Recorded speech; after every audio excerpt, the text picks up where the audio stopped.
মুখ্যমন্ত্ৰীৰ আত্মনিৰ্ভৰ অসম অভিযানৰ 10,000তকৈও অধিক হিতাধিকাৰীৰ মাজত আমি প্ৰথম কিস্তিৰ ধন বিতৰণ কৰিলোঁ। প্ৰথম কিস্তিৰ ধন ৭৫,000 টকা। এই যুৱকসকলে এগ্ৰিমেণ্টত চহী কৰাৰ লগে লগে আৰু 25,000 টকা পাব আৰু তৃতীয় কিস্তিত 1 লাখ টকা পাব যদি তেওঁলোকে প্ৰথম 1 লাখ টকাটো ভালকৈ ব্যৱহাৰ কৰে।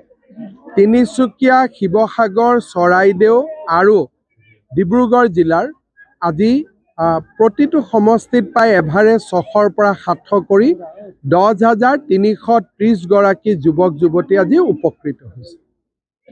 কালি আপুনি গৌৰৱ গগৈৰ বিৰুদ্ধে কালিৰ বিষয়টো কালি কৈয়ে দিছোঁ। এতিয়া এখন সংবাদমেল সম্বোধন কৰিছে, 3টা প্ৰশ্ন কৰিছে।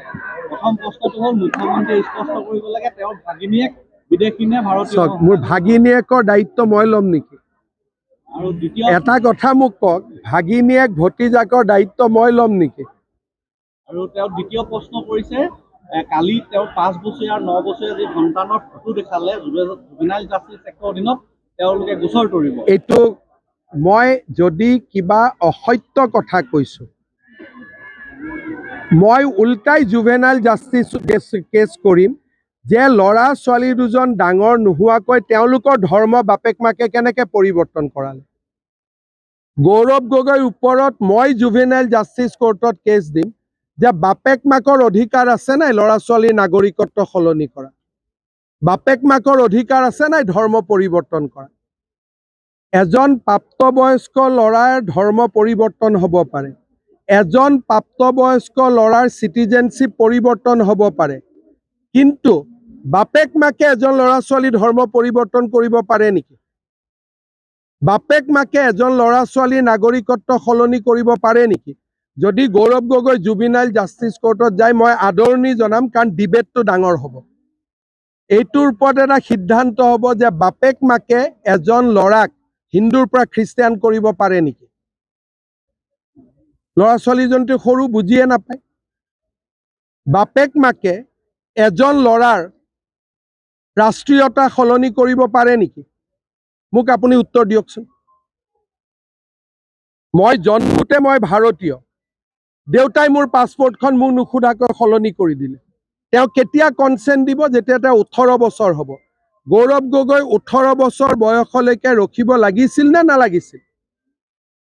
গতিকে আচল গোচৰটোতো গৌৰৱ গগৈৰ ওপৰত হ'ব যে ল'ৰা ছোৱালী দুটাক তেওঁ শোষণ কৰি আছে, তেওঁলোকৰ অনুমতি দিয়া বয়সৰ আগতেই তেওঁলোকৰ জাতি ধৰ্মৰ পৰিৱৰ্তন কৰিছে। আৰু যিসমূহ অভিযোগ উত্থাপন কৰিছে এটাও দিব প্ৰমাণ ইয়াতকৈ কি দিম? মই পাছপৰ্ট ভিছা দেখুৱাই দিলোঁ, আৰু কি প্ৰমাণ লাগে?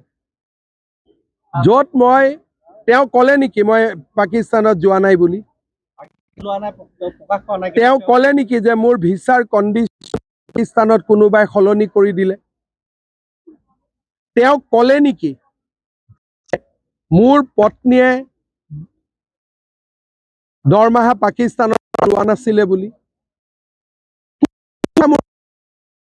তেওঁ ক'লে নেকি যে মোৰ ল'ৰা ছোৱালী দুটাৰ মই চিটিজেনশ্বিপ চাৰ্টিফিকেট মই বদল? তেওঁ কোনটো ক'লে? কোনটো তেওঁ ক'লে যে এইটো অসত্য? তেওঁ সেইবিলাক কোৱা নাই, তেওঁ কৈছে যে এটাও প্ৰমাণ কৰিব পৰা নাই। তাকে কৈছো, ময়ো যদি আজি কওঁ যে মই গোটেইবোৰ প্ৰমাণ কৰিলোঁ, তেওঁ ক'ব এটাও প্ৰমাণ নকৰিলোঁ, তেতিয়া সাংবাদিকে কি ক'ব যে কাগজ দেখাওক। কালি কাগজ দেখুৱাইছো, তেওঁ কোনটো কাগজ দেখুৱালে?